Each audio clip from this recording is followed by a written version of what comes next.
The courtroom was silent, heavy with the scent of old wood and the quiet hum of whispers. All eyes turned toward the teenager standing at the defense table.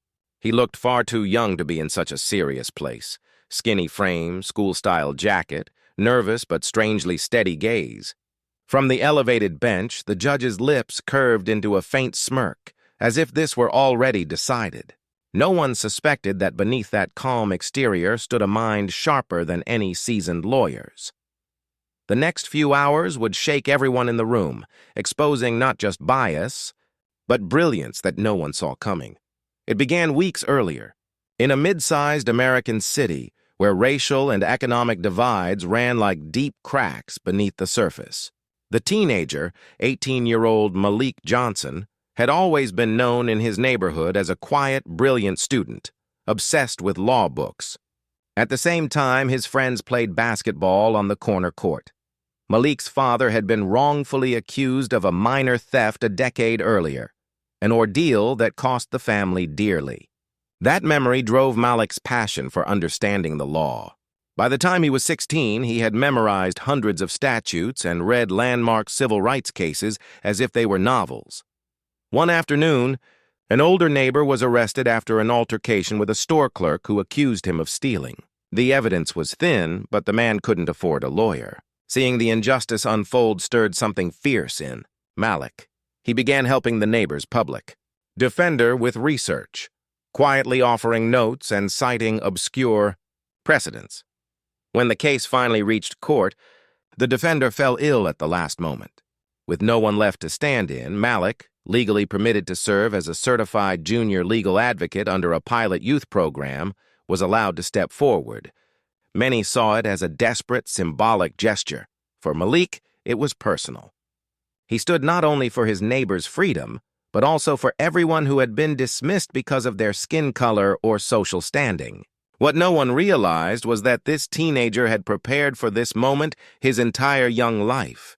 The judge presiding over the case, however, viewed Malik as just another overconfident kid playing at being a lawyer. From the moment the court was called to order, the imbalance of power was evident. The prosecutor, a seasoned attorney with decades of experience, barely glanced at Malik except with a hint of amusement. The judge spoke to Malik in a slow, deliberate tone, as if addressing a child. When Malik introduced the first motion, to dismiss specific inadmissible evidence, the courtroom stirred. The judge brushed it aside, remarking that the youth's interpretation was interesting but misguided. A few jurors shifted in their seats, unsure whether to be entertained or concerned. Malik kept his composure. He remembered his father's advice. Respect the court even when the court doesn't respect you. He methodically began to question the store clerk, revealing contradictions in the testimony. Each inconsistency he exposed made the prosecutor frown. As the hours passed, Malik's careful strategy became evident. He cited obscure state codes with confidence, demonstrating knowledge that even surprised the bailiff. The judge, however, grew visibly impatient, interrupting him and sustaining objections that should have been overruled. Members of the audience, friends, family, even a few reporters began to notice that what was unfolding was more than just a local dispute. It was a test of the justice system itself. A young black teenager, standing alone in a room of authority figures, was forcing them to confront evidence they preferred to ignore. With every turn, the tension escalated. Malik introduced a piece of overlooked surveillance footage showing that the neighbor never left the store without paying. Gasps spread through the courtroom. The prosecutor quickly tried to object to its admissibility.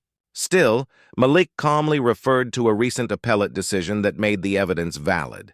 The judge leaned forward, clearly unsettled but unwilling to concede. Malik, without raising his voice, continued to press his case with unwavering focus. He was no longer the nervous boy people saw at the start of the trial. He was now a formidable presence, exposing the gaps in the prosecution's argument and the subtle prejudice that had clouded the proceedings. By the third day of the trial, the atmosphere in the courtroom had shifted. The once dismissive jurors were now leaning in to hear every word.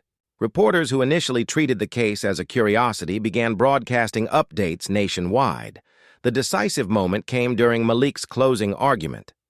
He strolled across the courtroom not with arrogance but with quiet authority. He recounted the facts, pointing out how assumptions rooted in racial bias had been treated as evidence. He reminded the jury of the Constitution's promise that all citizens are equal before the law. For the first time, the judge stopped interrupting. His expression softened from one of patronizing to one of contemplation.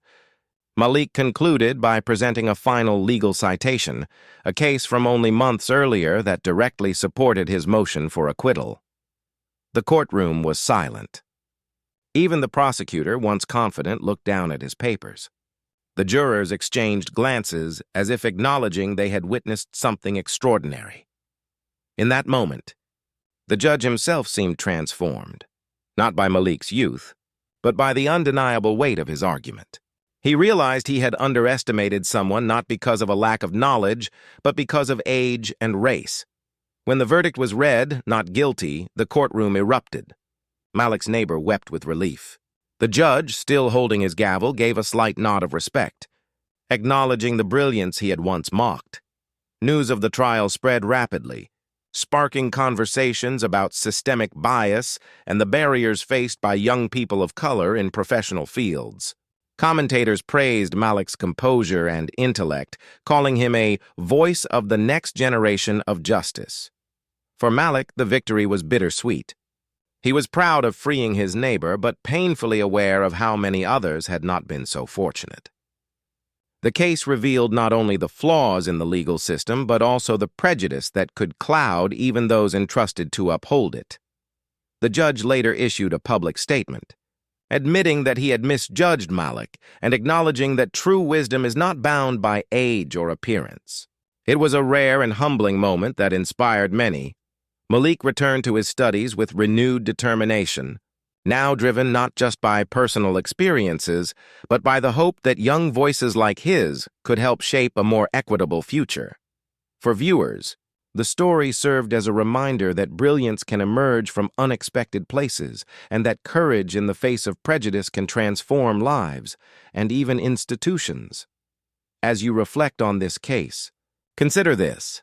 How many others with the potential to bring about justice are overlooked simply because they don't fit society's expectations? And what could change if we listened, without prejudice, to those voices too often dismissed? Our courts would be fairer, our schools more inclusive, and our communities more united. Every overlooked voice represents a missed opportunity to create a more effective system.